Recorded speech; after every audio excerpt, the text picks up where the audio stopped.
Dulu kenapa saya memberi nama usaha saya ini Batik Kayu Erlangga, karena dulu pas saya merintis itu saya mempunyai anak kecil, jadi saya sekilas saja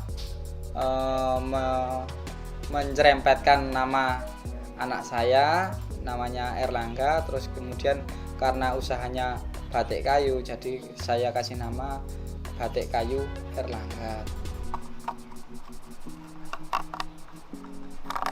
Saya bisa belajar kerajinan itu bukan dari warisan orang tua saya, karena saya sudah terlahir kebetulan di sentra kerajinan. Jadi saya semenjak kecil itu sambil sekolah saya udah istilahnya setiap hari bisa melihat aktivitas sebagian dari warga Krebet itu membuat kerajinan batik kayu itu. Saya amati itu sebetulnya termasuk keahlian yang sederhana. Jadi kita itu selama ingin belajar, dengan berjalannya waktu itu kita nanti akan lama-lama akan bisa sendiri. Kita harus sering mencoba, jangan takut salah, jangan takut kurang. Jadi kita dengan mempelajari, nanti dengan cara yang sederhana kita bisa mengikuti apa yang menjadi keinginan kita dan juga misalkan konsumen seperti itu. Jadi kalau perkembangan nilai seninya nanti otodidak, tergantung dengan pribadi kita, nanti kita akan bisa mengembangkan dan juga sesuai dengan keinginan konsumen.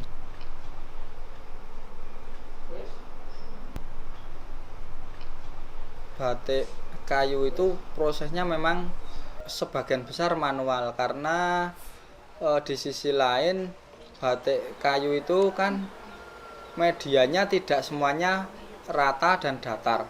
Jadi misalkan kita menggunakan kayak misalkan kain bisa dicap, tapi kalau kayu itu sangat sulit untuk dicap.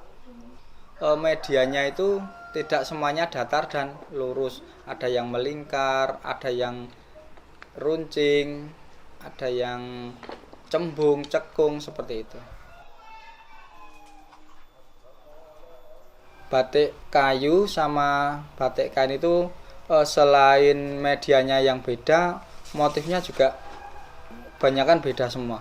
Jadi kalau batik kayu itu cenderung bebas, ya, asal cantik, bagus dilihat itu bebas, kan tidak dipakai setiap hari. Kalau bedanya kalau kain kan ya motifnya mungkin ya juga ada maknanya seperti itu. Bahan baku yang kami gunakan itu ada beberapa jenis, yaitu ada kayu sengon, kayu klepu, kayu pule. Kalau kayu sengon itu karakternya itu putih dan juga lunak. Misalkan kita potong itu tidak mudah mematahkan mata gergaji, seperti itu.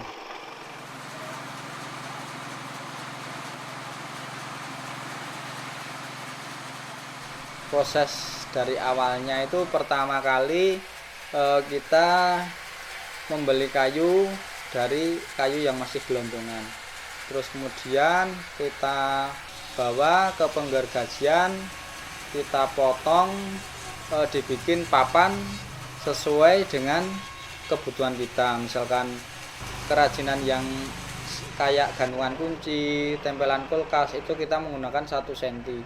Setelah itu dari penggergajian kita kayu bawa pulang, kemudian kita keringkan, kita jemur.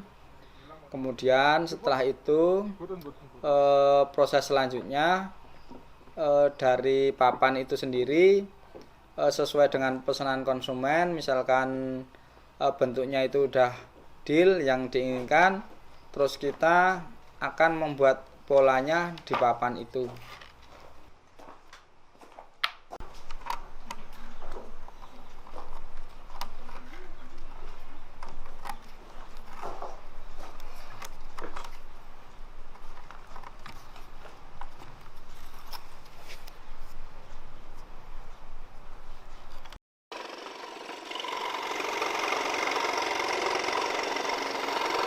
Kemudian kita proses, kita potong menggunakan scroll saw.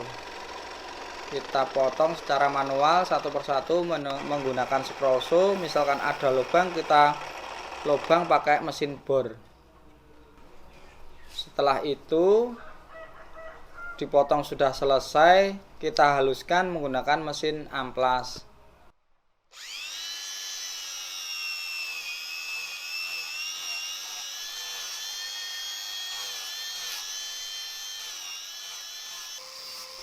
Setelah amplas, kita cek kalau sudah halus, kayunya nggak ada yang cacat atau patah, itu kita langsung masuk ke proses batik. Jadi proses batik itu setelah bahan halus semuanya. Setelah dibatik itu, sampai di proses batik itu kita desain dulu pakai pensil, kita gambar sesuai selera. Setelah itu perlahan-lahan karena batik itu menggunakan proses dengan cara yang agak rumit dan harus butuh ketelatenan, jadi kebanyakan yang mengerjakan itu ibu-ibu atau anak perempuan seperti itu. Setelah desainnya jadi, terus perlahan kita canting menggunakan canting. Kemudian bahannya itu ada lilin, kita lilin perlahan-lahan sesuai dengan motif yang diinginkan. Kemudian setelah itu kita ke proses pewarnaan. Jadi di sana nanti kita akan memberi warna sesuai dengan keinginan konsumen, sesuai kebutuhan. Jadi misalkan warnanya minta merah atau hijau, itu sesuai dengan permintaan konsumen. Mantap. Namun seperti ini permintaan tetap. Setelah itu kita guyur lagi warna misalkan hitam.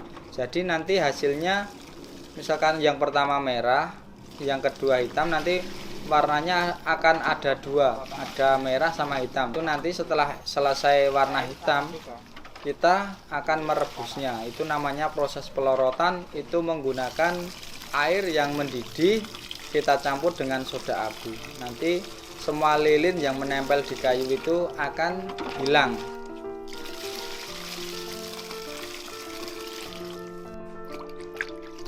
Kemudian kita cuci bersih, kemudian kita jemur. Kurang lebih kalau mau kering total 1 sampai 1,5 hari. Itu dikala cuacanya yang cerah seperti itu.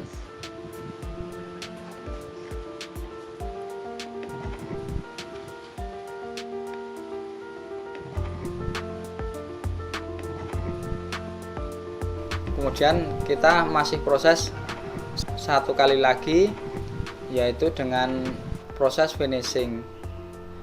Yang pertama saya dasari dulu itu menggunakan akrilik, terus kemudian kita gosok sampai halus, itu 2 kali prosesnya. Terus kemudian yang terakhir kita lapisin menggunakan clear gloss. Setelah selesai kita bisa packing menggunakan plastik yang udah ada lemnya, nanti biar nggak kena debu.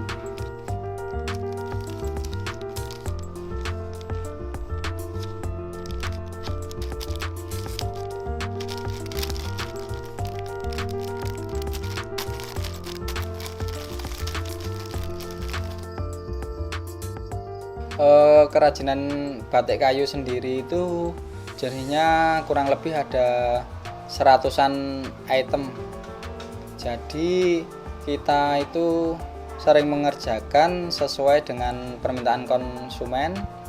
Dan yang paling sering kalau di tempat saya sendiri itu souvenir pernikahan dan juga tempat oleh-oleh. Sanggar Erlangga sendiri selain saya pasarkan lewat online, sebagian besar juga saya pemasarannya juga offline juga. Jadi saya door to door ke toko-toko, ada juga yang saya titipkan di pasar Beringharjo, di Malioboro, kayak di Mirota juga. Sebagian masih di tempat-tempat wisata kayak di Breksi, terus di pantai-pantai itu juga banyak juga pedagang mainan yang tertarik dengan hasil kerajinan saya.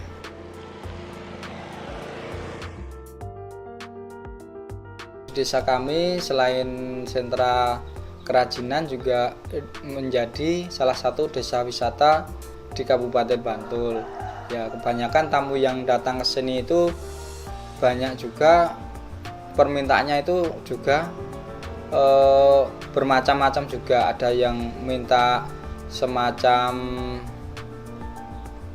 belajar edukasi, terus penelitian, terus menginap, terus dia minta diajak jalan-jalan karena dia juga ingin tahu apa aja yang ada di desa kami.